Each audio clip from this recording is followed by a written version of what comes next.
David Montgomery is now a Texan. Tytus Howard is not. That's the sum total of everything. The Texans have a running back now that they traded a fifth-round pick for. This came 4 hours after the Texans, it was announced, traded away Tytus Howard, their longtime right tackle / left guard / every now and then left tackle and here and there a right guard. But none of this was expected. Some of it isn't a complete and total surprise. We've talked about David Montgomery perhaps being a trade target for the Texans. A lot of things about it make sense.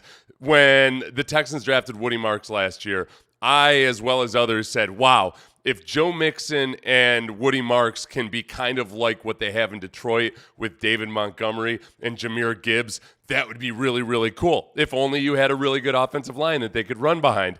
We're getting a little bit closer to the David Montgomery, Jahmyr Gibbs side of things. But the Tytus Howard departure now puts the Texans in a position where they, again, for a second offseason, have to figure out exactly how they're going to substantially improve this offensive line. Last year, they stabilized a little bit, but it was when Tytus Howard moved to left guard, Trent Brown went to right tackle. Neither of those guys are on the roster right now. Trent Brown's a free agent. Even if he comes back, he's 33 years old. He's 370 pounds. He's hardly ever been healthy in the NFL. And it's a really interesting dynamic because when the Tytus Howard trade came down, if I slow down a little bit, calm down, and try to lay this thing out, the Tytus Howard trade comes down this morning, and it's divulged that the Texans trade Tytus Howard to the Browns for a fifth-round pick.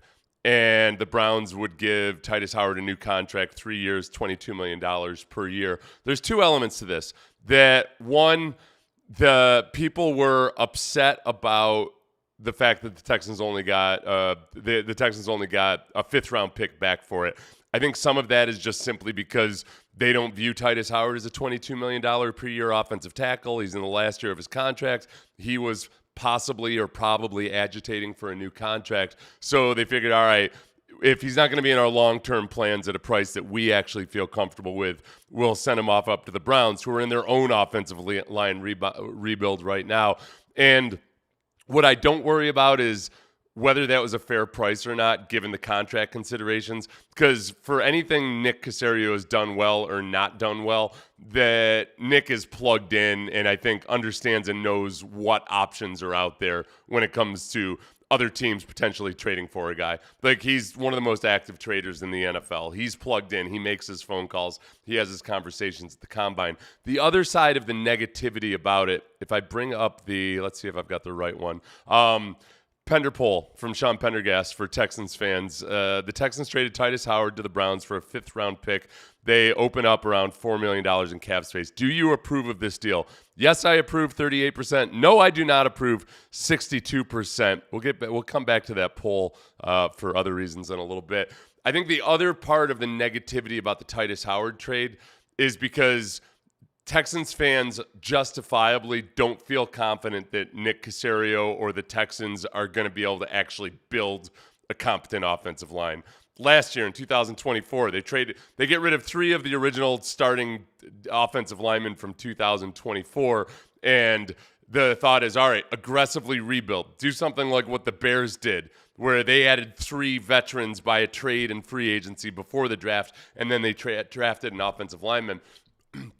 Texans weren't nearly as aggressive as that, and they can't afford to not be aggressive this offseason. Then later on, if we bring this poll back up, I think the initial results for no, I do not approve, and it's a pretty big sample size there, 2,044 votes, were more like 67% or 68% did not approve. After the Montgomery trade, it started skewing down. I'm going to be interested to see where that goes, because I think this does feel now, with the addition of David Montgomery, like, all right, this is more than just getting rid of Tytus Howard for cap considerations or whatever, and then it's just going to be the same old, headed on into the rest of the offseason. I think this is a sign that they're going to move aggressively in free agency, in the trade. They've started already before free agency has even begun, bolstering the offense in that core, that inner core of the offense. What they absolutely need to improve on and address is the fact that Joe Mixon is likely gone. Maybe they've announced that already as I was going live for this. But but the offensive line across the board has to get better and be better than they were last year. The run game has to be something that helps C.J. Stroud. The trepidation comes in that, all right, we saw 2 years ago when we didn't get great offensive line play, you didn't actually get the best version of Joe Mixon. Joe Mixon put up impressive numbers, but we all know there were games that year where Joe Mixon might have had 150 yards rushing in a game, but they didn't actually run the ball all that well. It was because Joe Mixon broke off a 70-yarder or something. It needs to be a more consistent output of first downs. 3, 4, 5, 6 yards at a clip instead of a few tackles for a loss and then a big breakaway run or something with David Montgomery and Woody Marks back in there. Do we trust them to do that? Right now, the offensive line looks like this. Ariante Ursary at left tackle. At left guard, Drew Scruggs goes in that trade to David Montgomery as well.